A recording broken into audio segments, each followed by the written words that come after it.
A desperate father, a breached alarm panel, a powerful woman pulled from the flames.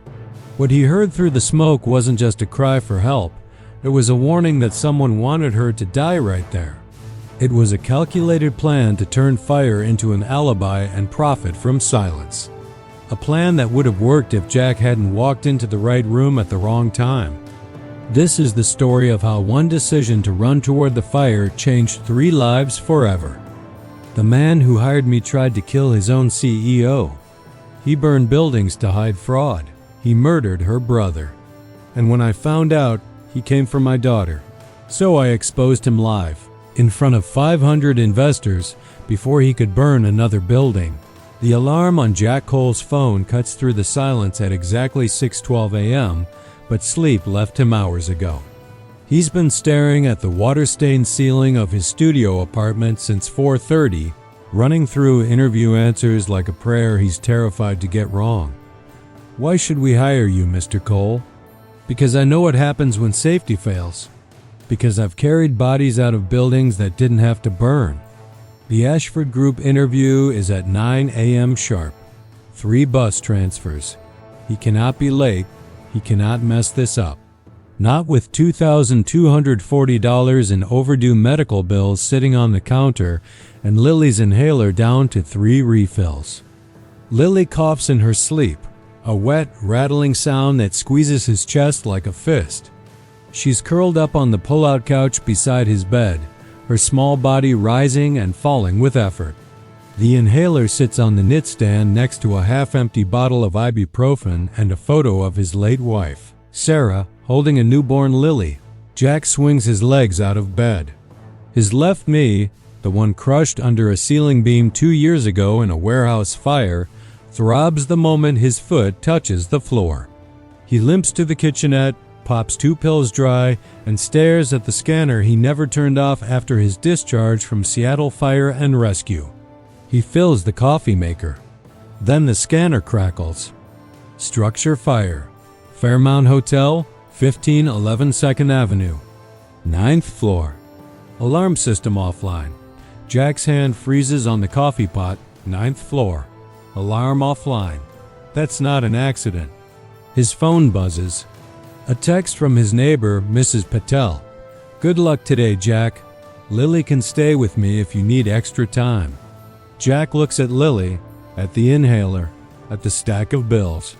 He tells himself it's not his job anymore. But his body is already moving. He pulls on his jacket, laces his boots with shaking hands, and kneels beside Lily. He kisses her forehead. She smells like lavender shampoo and sleep. I love you, kiddo, he whispers. Be good for Mrs. Patel. He texts his neighbor. Emergency. Watch Lily. Back in 20. Please. Then he's out the door, limping down 3 flights of stairs, knees screaming with every step. He runs toward the smoke, already late for the interview that could save Lily. The Fairmount lobby is chaos. Guests in bathrobes and pajamas flood the sidewalk, clutching phones and pets. Firefighters haul hoses through the revolving door. Smoke and melted plastic. Jack pushes through the crowd toward the command post. Cole! He turns. Torres from Engine 10 is gearing up near the entrance, face streaked with soot. What the hell are you doing here? Torres shouts over the noise. Heard the call. I know this building. Torres looks at him, former partner, knows Jack's knee is shot, knows he shouldn't be here. But they're understaffed and the fire is spreading fast. You know the floor plan for the West Wing? Every stairwell, every exit. Torres makes a decision. Suit up. You're with me and Ramirez. Evacuation support only. Help us navigate, guide people out. You do not enter active fire zones. Clear? Clear. Torres tosses him a spare respirator and radio. Channel 3. Stay close. They move fast. Jack limps behind Torres and Ramirez, guiding them through the maze of hallways. They clear floors fast, 5th, 6th, 7th. Guests stumble toward them, coughing, terrified. On the 8th floor, the walls are hot to the touch. Torres's radio crackles. Engine 10, we have a civilian trapped. 9th floor, room 914, west wing. Unresponsive to calls. Torres curses. That's our sector. Let's move. On the 9th floor, the stairwell door is jammed. Jack and Ramirez slam into it together. The frame splinters. The door swings open. They drop to their knees, crawling. Torres leads. Jack guides. 914 is 30 feet ahead, left side. Torres and Ramirez move toward the room. Jack follows, counting doors through the smoke. 910, 912, 914. Torres kicks the door. It doesn't budge. Ramirez throws his weight into it. The lock shatters. The room is an inferno. Flames crawl up the curtains, across the ceiling. The sprinkler system is dead. No water, no suppression. The woman is on the floor near the window, curled on her side, blood streaking her temple. Torres moves to grab her, but Jack is closer. He reaches her first, grabs her under the arms. She's conscious barely. Her eyes flutter open, wild and unfocused. Not an accident, she gasps, fingers clawing at his collar. The alarm, someone turned it off. Someone wanted, her voice cuts off, she goes limp. Jack hoists her over his shoulder in a fireman's carry. Torres takes point. Ramirez covers the rear. They stumble back into the hallway, moving fast. Jack's knee buckles on the 6th floor. He catches himself on the railing. Torres steadies him. Keep moving, Cole. They keep moving. The lobby is bright and cold and full of voices. Paramedics swarm. Torres and Ramirez lift the woman off Jack's shoulders. Jack collapses onto the curb, gasping, coughing black phlegm onto the pavement. Torres kneels beside him, pressing an oxygen mask to his face. You're insane, Cole, Torres says, shaking his head. That woman's Natalie Ashford, CEO of Ashford Group. You just saved one of the richest people in Seattle. Jack pulls the mask away, blinking through smoke-blind eyes. Who? Natalie Ashford. Tech and industrial contracts. Big money. Mid-power. Torres claps his shoulder. You're a damn hero, man. Jack's stomach drops. Ashford Group. The company he's interviewing at in 90 minutes. And someone just tried to kill the CEO. Jack makes it home at 7:51 a.m., reeking of smoke and sweat, knee swollen to twice its normal size. Lily is sitting on the pull-out couch in her pajamas, eating cereal and watching cartoons. Mrs. Patel hovers in the doorway, arms crossed, relief and worry warring on her face. You smell like a campfire, Lily says, scrunching her nose. Just helping some people, Jack says. He forces a smile, limping to the bathroom. You okay, kiddo? Lily nods, holding up a crayon drawing, a stick figure in a red cape and yellow helmet. That's you? You're a superhero. Jack's throat tightens. He kneels down, ignoring the pain, and cups her small face in his hands. You know I'm not a firefighter anymore, right? I'm just trying to find a good job. So we can stay here. So you can keep drawing and go to school and get your medicine. Lily tilts her head, eyes too wise for 6 years old. But you still save people. Jack doesn't have an answer for that. He showers, scrubbing ash from his skin, watching the water run black down the drain. He puts on his one good suit, the one Sarah picked out for him 5 years ago, back when he thought he'd wear it to promotions and award ceremonies, not desperate job interviews. Ashford Group headquarters is glass and money, and Jack feels out of place the moment he walks through the door. A receptionist directs him to the 9th floor. The elevator is silent. He watches the numbers climb. Today everything changes. It has to. But Jack doesn't notice the man in the tailored suit watching him from the mezzanine level. The man with silver hair and a phone pressed to his ear. Grant Mercer, CFO, and he's already making a call. The waiting area is all brushed steel and leather chairs. Jack sits stiffly, hands folded, trying not to limp when a woman in a sharp blazer emerges from a conference room. "Mr. Cole? I'm Rebecca Hahn, VP of Operations. We're ready for you." Jack follows her down a hallway.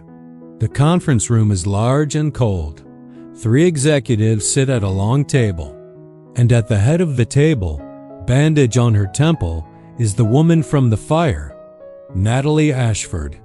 She looks directly at him, and her expression shifts. Surprise, then recognition, then something else. Gratitude. "Mr. Cole," she says quietly, "you're the man who saved my life this morning." The room goes silent.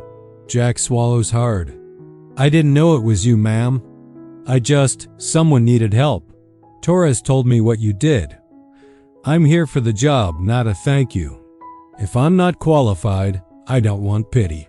One of the executives, a man in his 50s with silver hair and a thin, humorless smile, clears his throat. His nameplate reads Grant Mercer, CFO. "Mr. Cole, your resume shows a 2-year gap after your injury.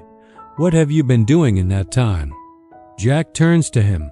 "Raising my daughter, keeping her alive, learning to walk again." "And you believe that qualifies you for a senior safety position?" Grant's tone is polite, but there's an edge to it. "I know safety protocols inside and out. I know crisis management. I know what it costs when systems fail." Jack pauses. "I've seen people die because someone cut corners. I won't let that happen again."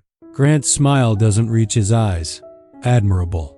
But this is a corporate environment, Mr. Cole. It's not a burning building." "Sometimes it is," Jack says. Natalie taps her pen on the table, drawing every eye. "Grant, he pulled me out of a burning building. I think that demonstrates competence." Grant inclines his head. "Of course, Natalie. Just doing my due diligence." Natalie stands, smoothing her blazer. "Mr. Cole, someone tried to kill me this morning. The fire alarm was disabled. The sprinklers were sabotaged. I need someone I trust leading crisis response and security oversight immediately. I'm offering you an interim appointment as Special Director of Crisis Management and Safety, effective today. Compensation package is $120,000 annually with full benefits. The board will review within 30 days, but I'm authorizing this under emergency executive powers." Jack's heart pounds. "I won't let you down, Ms. Ashford." Natalie shakes his hand. Her grip is firm. "I know you won't." As Jack leaves, escorted by Rebecca Hahn, he catches Grant Mercer watching him from the window. Across the glass, Grant watches him go and types on his phone. Jack's first week at Ashford Group is a whirlwind. New office, 12th floor, corner view, ergonomic chair, dual monitors. New badge with his name and title. Director, Crisis Management and Safety. New insurance card that covers Lily's prescriptions without copays. It feels like a dream. It feels like a trap. But the files don't add up.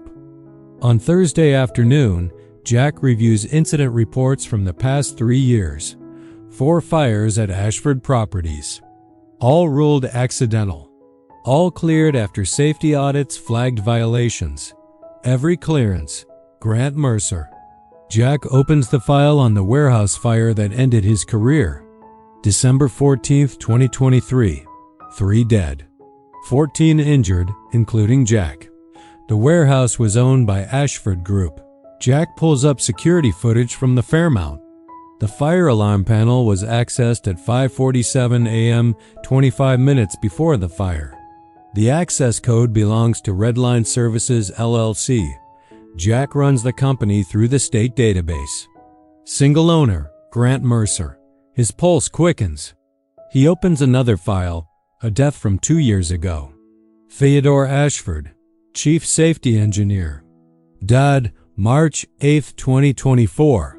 Cause, industrial fire, Portland fabrication plant.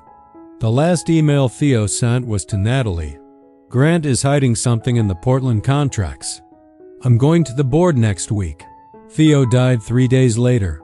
Jack stares at the screen. And now Jack is one of them. He copies the files to an encrypted drive. All of them. Emails, footage, financial records. Then he notices the timestamp on his screen. Someone accessed these same files 47 minutes ago. From Grant Mercer's workstation, Friday evening. The office is empty except for security and a handful of late workers. Jack stays past 8 p.m. copying files to an encrypted drive, incident reports, contractor invoices, email threads, audit sign-offs. He's on the last file when his office door opens. Grant Mercer stands in the doorway, hands in his pockets, suit jacket draped over one arm. He looks relaxed, casual, dangerous. Working late, Mr. Cole? Jack saves the file and closes his laptop, just catching up. A lot to learn. Grant steps inside, closing the door behind him with a soft click. You know, Natalie has always had a soft spot for heroes. Ever since Theo died. It's admirable. But it clouds judgment. I'm here to do a job, Jack says evenly. Are you? Grant crosses to the window, gazing out at the city lights. Or are you here to play detective? I saw the files you accessed today. Theo Ashford, the warehouse, the Fairmont, Redline Services. Interesting reading? Jack stands slowly, favoring his good leg. If there's a pattern of safety failures, I need to investigate it. That's my job. Grant turns and his expression is cold. Let me be clear, Mr. Cole. You have a daughter, Lily, right? 6 years old. Severe asthma. You're a single father with a disability and no family support network. He pulls out his phone, taps the screen, and turns it toward Jack. It's a CPS file. Jack's name. Lily's name. 3 reports. All dated months ago. All anonymous. Concerns about single father's ability to provide stable care given disability and financial instability. Jack's blood runs cold. Those are fake.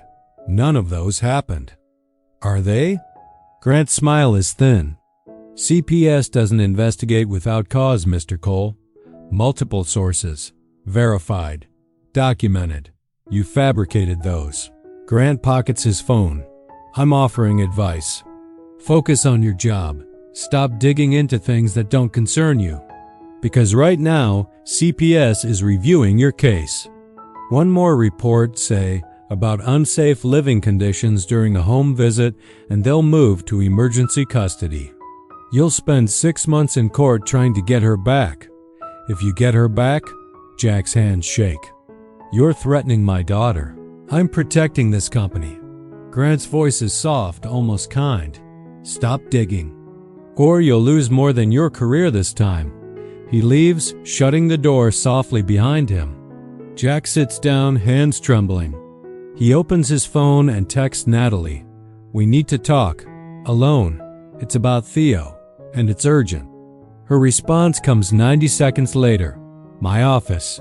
Tomorrow morning. 8 Jack stares at the encrypted drive. Then he copies it and mails the backup to Mrs. Patel with a note.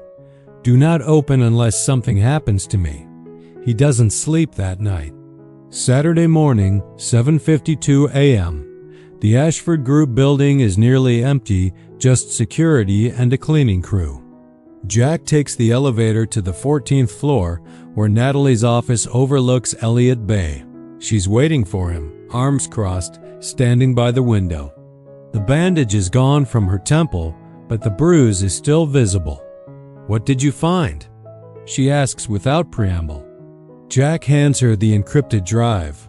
Your brother didn't die in an accident. Neither did the people in the warehouse fire. Grant Mercer has been covering up safety violations by destroying the evidence, literally. He owns Redline Services, the contractor who disabled the Fairmont alarm. Same contractor who worked on the warehouse.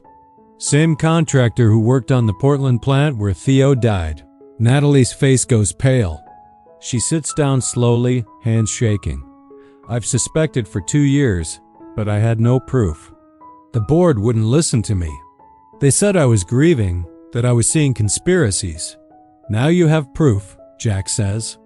But Grant knows I'm digging. Last night he threatened my daughter. Natalie looks up sharply. He what?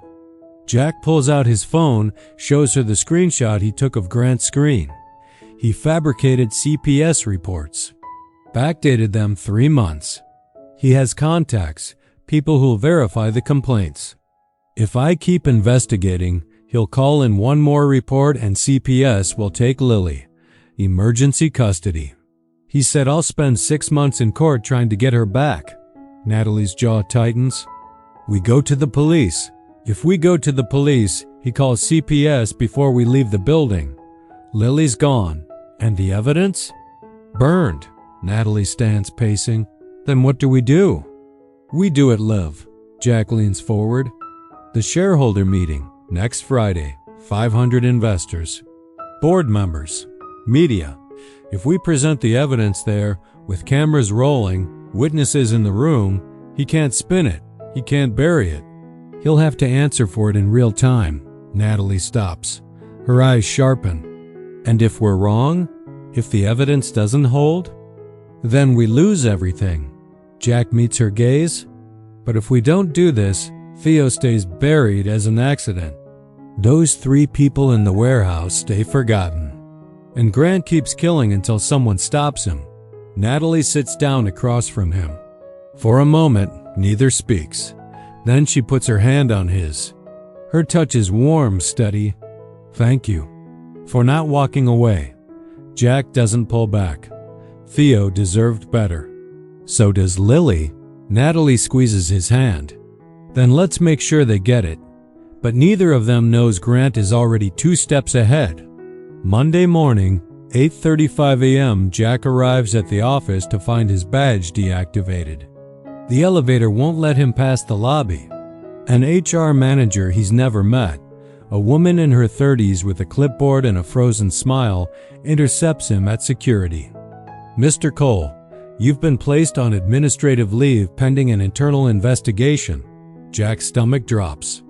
Investigation into what? Unauthorized access to confidential files. Misuse of company resources. Violation of non-disclosure agreements. She hands him a printed letter, stamped and notarized. You're required to surrender your badge and laptop immediately. A formal hearing will be scheduled within 10 business days. Who filed the complaint? The HR manager doesn't answer. But Jack already knows. He surrenders his badge. Security escorts him to the lobby. By the time he reaches the sidewalk, his company email is locked. By 11 a.m., there's a voicemail from Child Protective Services. Mr. Cole, this is Amanda Rios, case supervisor. We've received a 4th anonymous report regarding your daughter Lily. Given the pattern of concerns, we're required to conduct a home inspection. Tomorrow, 2 p.m., please be present with your daughter. Jack sits in his car outside Lily's elementary school, hands gripping the steering wheel so hard his knuckles turn white. He could run. Take Lily and disappear. Canada, Mexico, anywhere Grant Mercer's lawyers can't reach. But that's what Grant wants. That's proof of guilt. His phone buzzes. A text from Natalie. Don't give up. I'm fighting this. HR is stalling, but I'm still CEO. Stay strong. Jack closes his eyes. He thinks of Lily's drawing. The firefighter with the cape. He's not running. But Grant is just getting started. Tuesday, 2 p.m. CPS arrives. 2 caseworkers, one older woman with kind eyes, one younger man with a tablet. They inspect the apartment. Smoke detector, functional. Fridge, stocked. Lily's bed, clean safe. Medicine cabinet, organized, prescriptions up to date. They interview Lily in the other room. Jack hears her small voice through the door. Daddy takes good care of me. He reads to me every night. He never yells. They interview Mrs. Patel. She's indignant. Jack is a wonderful father. Whoever reported him is lying. That child is loved. The caseworkers find nothing unsafe, nothing neglectful. But the older woman's face is troubled. Mr. Cole, these reports, They're detailed, specific, and they're verified by a teacher at Lily's school. That's impossible, Jack says. Call her teacher, Miss Rodriguez. She'll tell you. The woman consults her tablet. The report came from a substitute teacher, Mrs. Ellen Marsh. She filed it 6 weeks ago. Jack's stomach sinks. He remembers. Lily's regular teacher was out for 2 weeks in October. There was a substitute. He never met her. I want to speak to Mrs. Marsh, Jack says. She no longer works for the district, the caseworker says. But her report stands. The file stays open.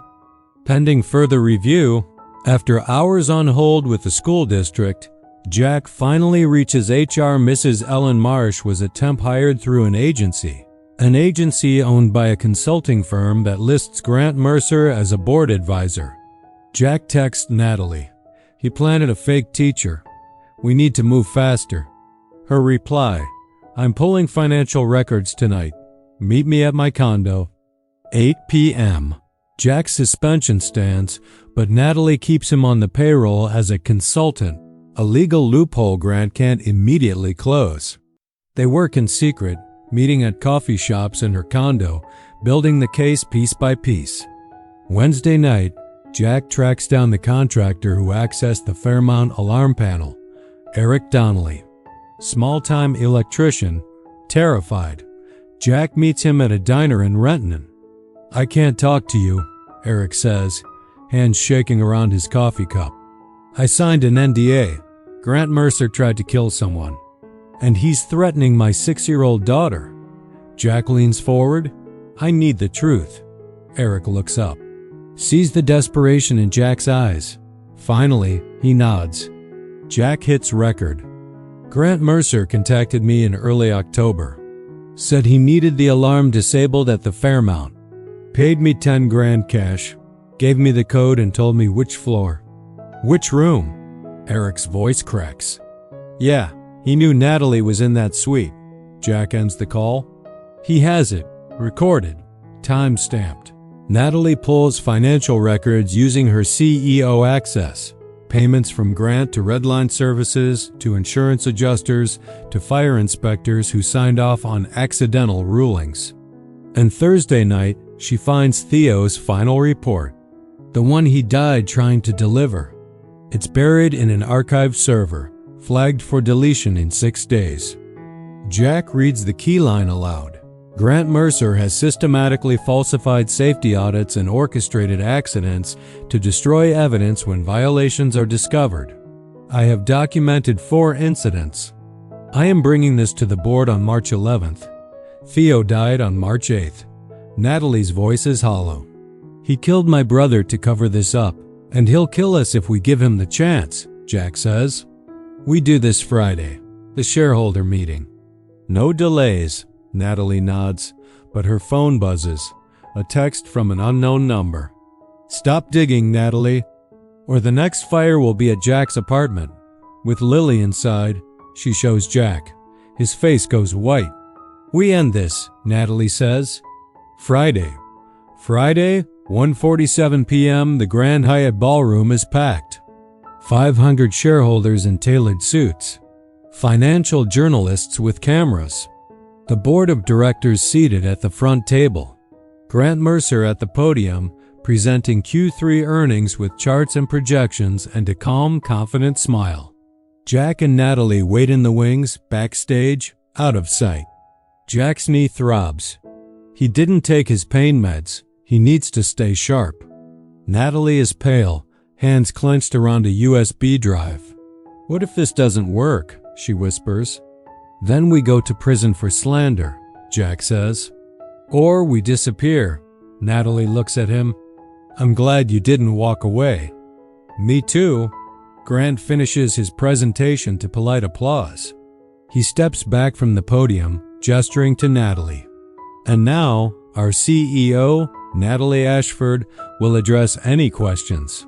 Natalie walks onto the stage. The room quiets. Thank you, Grant.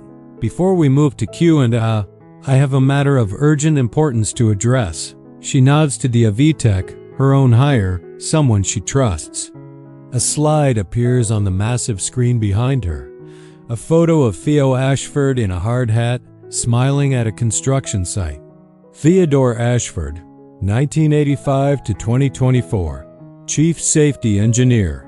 My brother died 2 years ago in a fire at our Portland fabrication plant. The official ruling was accidental equipment failure, but I've recently obtained evidence that his death and multiple other fires at Ashford properties were not accidents. They were arson, orchestrated by someone in this room to cover corporate fraud. Grant's face goes white. Natalie clicks to the next slide, financial records. Wire transfers from Grant's accounts to Redline Services LLC, dates and amounts. Redline Services is owned by Grant Mercer, our CFO. This company was paid to disable fire alarms, sabotage sprinkler systems, and create accidents at 4 separate Ashford properties over the past 2 years. Grant stands. This is slander. A witch hunt. Jack steps onto the stage. I'm Jack Cole, former Seattle Fire and Rescue, current Crisis Management Director. 2 weeks ago, I interviewed the contractor who disabled the fire alarm at the Fairmount Hotel, the fire that nearly killed Ms. Ashford. He was paid by Grant Mercer, and he recorded the conversation. Jack nods. The recording plays. Eric Donnelly's voice fills the ballroom. Grant Mercer contacted me. Said he needed the alarm disabled. Paid me 10 grand cash. He told me which floor. Which room? Yeah, he knew Natalie was in that suite. This is fabricated. Doctored evidence. I'll sue every one of you. Jack pulls out a printed document. This is Theo Ashford's final report. The one he was going to deliver to the board on March 11, 2024. It names you, Grant. It details 4 fires, 4 cover-ups, 4 insurance payouts. It's signed, dated, and notarized. He hands it to the nearest board member. The man reads. His face goes ashen. Natalie's voice cuts through the noise. The warehouse fire that killed 3 people and injured 14, including Jack, was owned by Ashford Group. The contractor? Redline Services. The audit that cleared the violations 1 week before the fire? Signed by Grant Mercer. The doors at the back of the ballroom open. 2 Seattle PD detectives walk in, flanked by uniformed officers. The room goes silent. The lead detective approaches the stage. Grant Mercer, you're being detained on suspicion of arson and fraud. We have a warrant. The rest will be read at the station. As the detectives cuff him, Grant looks at Jack. His voice is low, venomous. You just destroyed your own life, Cole. You think they'll let you keep your job after this circus? You think CPS will let you keep Lily? Jack steps closer, voice steady. I don't care about the job. I care about making sure people like you answer for what you've done. My daughter drew a picture of me in a cape. I'm not a hero, Grant, but I won't be a coward. And I won't let you hurt anyone else. Grant is led away, shouting threats. Natalie takes Jack's hand. We did it. Jack nods, unable to speak. His phone buzzes. He pulls it out, sees a voicemail notification from a 206 number. Washington State CPS. He steps off stage, hands shaking, and plays it on speaker. Natalie leans in to listen. Mr. Cole, this is Amanda Riaz, case supervisor with Child Protective Services. I'm calling to inform you that your case, file number 2025K7743, has been closed effective immediately. Our investigation revealed that all reports filed against you were fabricated as part of a criminal conspiracy. The individuals responsible are now in police custody. You will receive an official closure letter within 7 business days. I apologize for what you and your daughter went through. If you have any questions, please contact my office. Again, your case is closed. The voicemail ends. Jack stares at his phone. Then he looks at Natalie. She's crying, smiling, both at once. It's over, she whispers. Jack pulls her into a hug. And for the first time in 2 weeks, He lets himself breathe. Spring in Seattle. The rain has finally stopped. Jack sits on the front porch of a small house in Greenwood.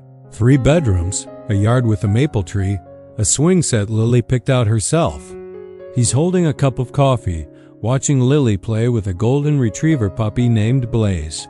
Natalie pulls into the driveway in her Tesla, dressed casually, jeans, a sweater, sneakers. She climbs the porch steps and hands Jack a folder. Theo's case is officially reopened. The state is charging Grant with second-degree murder. His lawyers are trying to plead down, but the prosecutor isn't budging. Jack nods slowly. Good. He should spend the rest of his life in prison. The board voted last week. Your permanent director of safety. Full authority. And they tripled your budget. No more consultant loophole. I heard, Jack says, smiling. Thank you for fighting for me. Lily runs up the steps, puppy squirming in her arms. Mom. Blaze learned a new trick. Watch. Natalie laughs, ruffling Lily's hair. Show me, kiddo. Lily sets the puppy down. Sit, Blaze. Sit. The puppy tilts his head, then sits. Lily beams. See? He's so smart. Just like you, Natalie says, kissing the top of her head. Jack watches them. His daughter, this woman who fought beside him, this family they're building. Not by blood. Not by accident. By choice. By fire. By survival. Natalie catches his eye. You saved my life twice, you know? Once in that hotel. And once when you didn't walk away. Jack sets down his coffee. You gave me a reason not to. The puppy barks, chasing a squirrel across the yard. Lily giggles, running after him. The sun breaks through the clouds, warm and bright against Jack's face. He thinks about the warehouse fire, the knee that never healed. The 2 years of wondering if he was a failure, if he'd lost everything that mattered. He didn't fail. He just hadn't found the right fight yet. Daddy? Lily calls from the yard. Are you happy? Jack looks at her, her smile, her messy hair, the way she moves without fear now. He looks at Natalie, standing beside him, hand resting gently on his shoulder. He looks at the house behind them, small but theirs, full of light and second chances. Yeah, kiddo? I really am. The puppy jumps into his lap, licking his face. Natalie sits beside him on the porch swing. Lily runs up and leans against her shoulder, still catching her breath from the chase. And for the first time in 3 years, Jack Cole feels whole. The scanner on the kitchen counter, still there, still on, crackles softly. But this time, Jack doesn't move. He's exactly where he needs to be. Courage isn't the absence of fear. It's the choice to act anyway, every single day.